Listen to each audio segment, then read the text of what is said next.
नमस्कार। संपूर्ण हिंदी स्पेशल एकमात्र YouTube channel Phefana Hindi classes पर आप सभी का स्वागत है। और इस चैनल पर आपको हिंदी के तीनों पक्षों व्याकरण, काव्य शास्त्र व साहित्य का गूढ़ अध्ययन करवाया जाएगा। तो बढ़ते हैं आज की क्लास की तरफ। और आज अपन एक ऐसे लेखक को पढ़ने वाले हैं, रचनाकार को पढ़ने वाले हैं जिसने हिंदी साहित्य की दिशा ही बदल दी।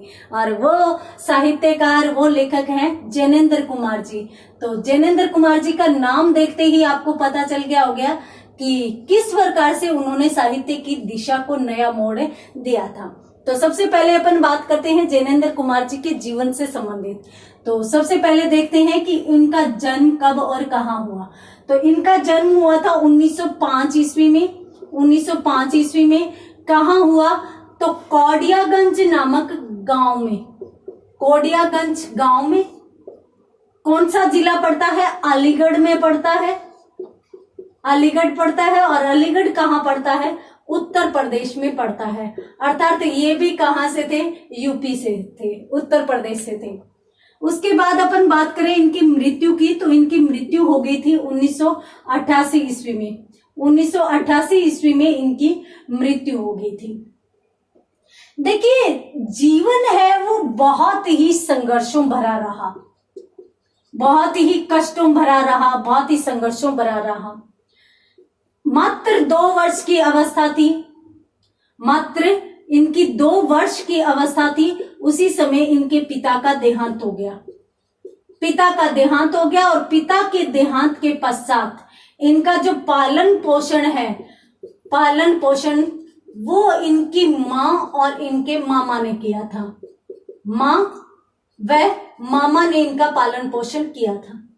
इनके मूल नाम की यदि बात करें तो इनका मूल नाम जैनेन्द्र कुमार नहीं था। इनका मूल नाम था आनंदीलाल। आनंदीलाल। और आनंदीलाल ने हस्तिनापुर में गुरुकुल में शिक्षा प्राप्त की थी। गुरुकुल में शिक्षा प्राप्त की थी, जो कहां पर था? हस्तिनापुर।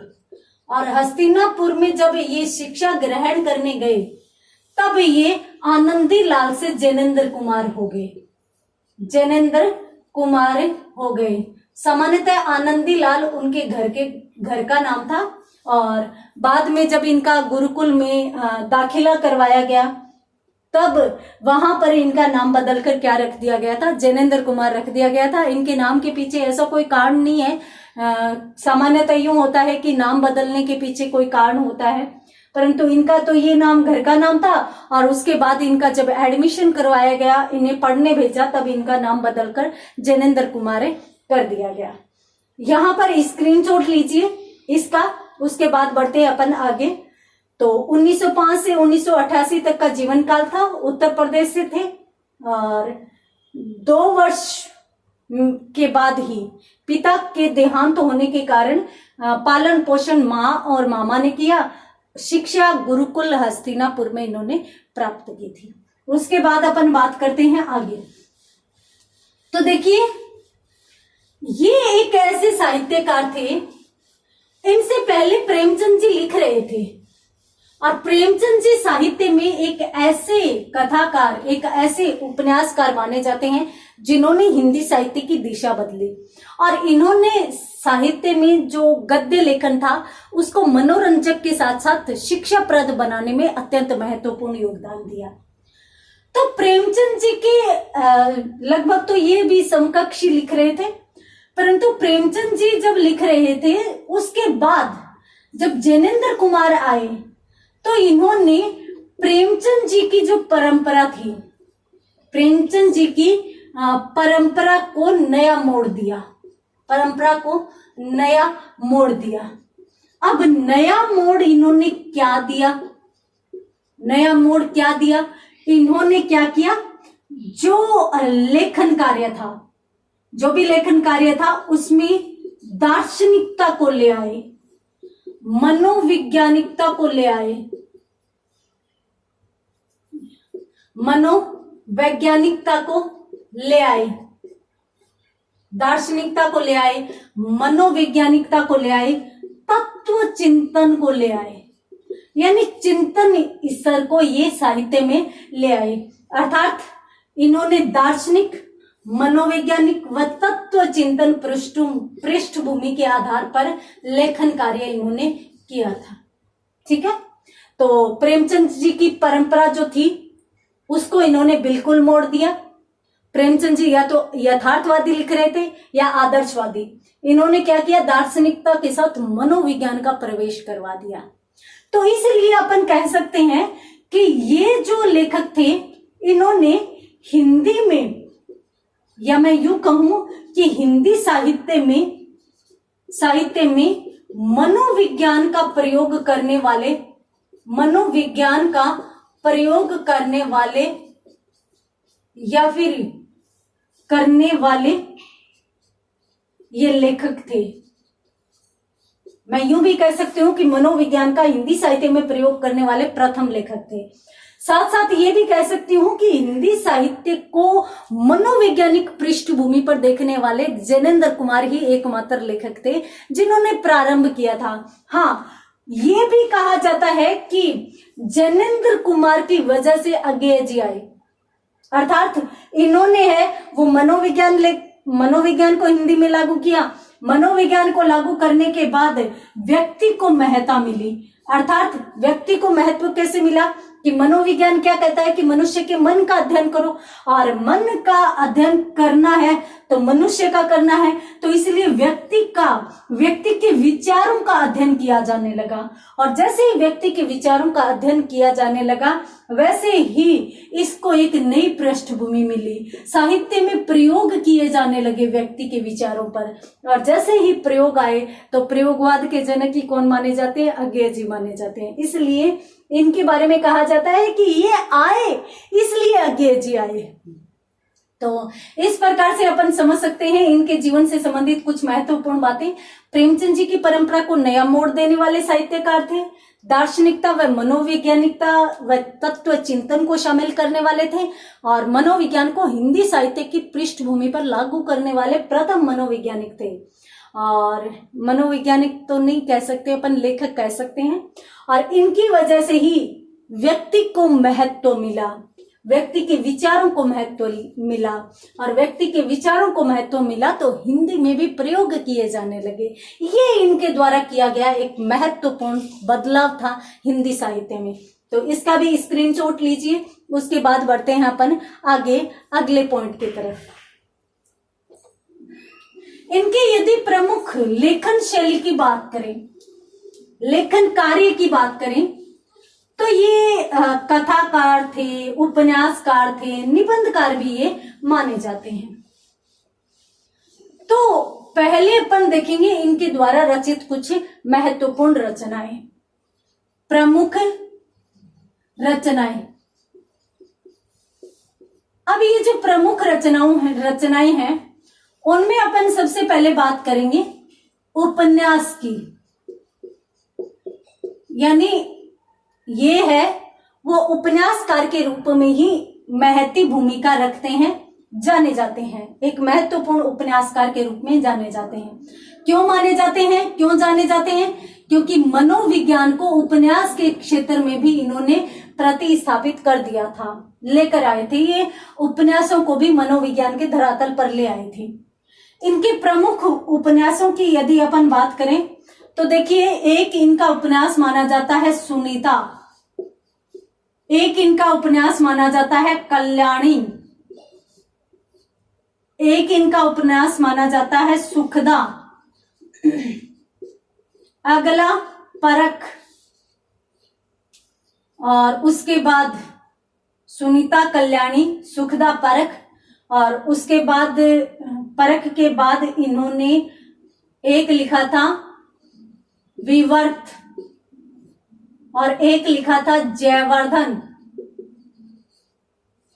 और एक अत्यंत महत्वपूर्ण उपन्यास जो सामान्यतः ग्रेजुएशन में लागू भी कर दिया जाता है वो है त्याग पत्र। ये इनके महत्वपूर्ण उपन्यास माने जाते हैं। ठीक है, सुनीता, कल्याणी ये दो महिलाओं के नाम है, आप इस तरीके से इन्हें याद रख सकते हैं। सुखदा, महिलाएं हैं वो सभी को सुख देने वाली होती है तो इसलिए सुखदा याद हो जाएगा। परंतु इन महिलाओं ने क्या की, परख की कि हम जो कार्य कर रहे हैं वो सही है कि नहीं है, या हम जो कार्य कर रहे हैं, हम लोगों के लिए इतना कष्ट उठा रहे हैं, तो लोग हमारे लिए उठा रहे हैं कि नहीं उठा रहे?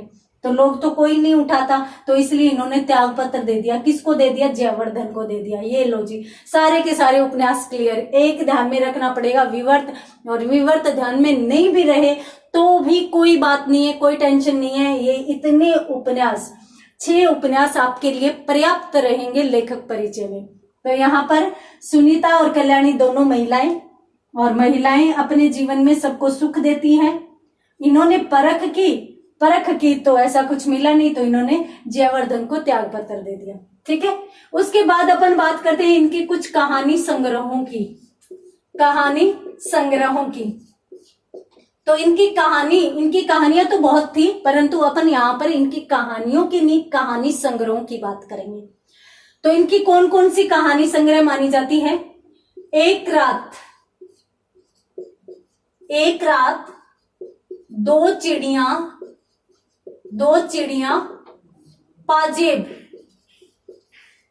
पाजेब, ठीक है। वातायन,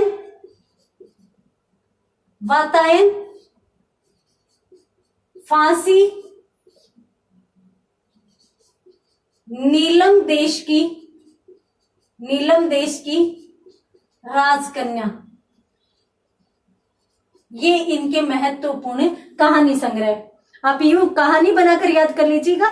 एक रात 2 चिड़िया थी, 2 चिड़िया, यूं मान सकते हैं अपन 2 छोटी छोटी लड़कियां थी, उन्होंने पाजेब पहन रखी थी। ठीक है, एक रात 2 चिड़िया पाजेब पहनी हुई थी, और इन्होंने एक खिड़की में देखा, यानी किसी दूसरे घर की खिड़की। वातायन का मतलब होता है खिड़की। ठीक है, तो खिड़की में देखा तो एक नीलम देश की राजकन्या थी जो फांसी लगा रही थी। क्लियर, सब याद। एक रात 2 चिड़िया पाजेब, वातायन से देखा, फांसी, कौन? नीलम देश की राजकन्या। ये इनकी सारी कहानी संग्रह याद हो जाएंगे। परंतु यहाँ पर मैं एक चीज और भी बता देती हूँ कि वर्तमान में इनकी जो सभी की सभी कहानियां हैं सभी की सभी जो कहानियां हैं वो जैनेन्द्र की कहानियों के नाम से प्रकाशित करवाई जा चुकी है।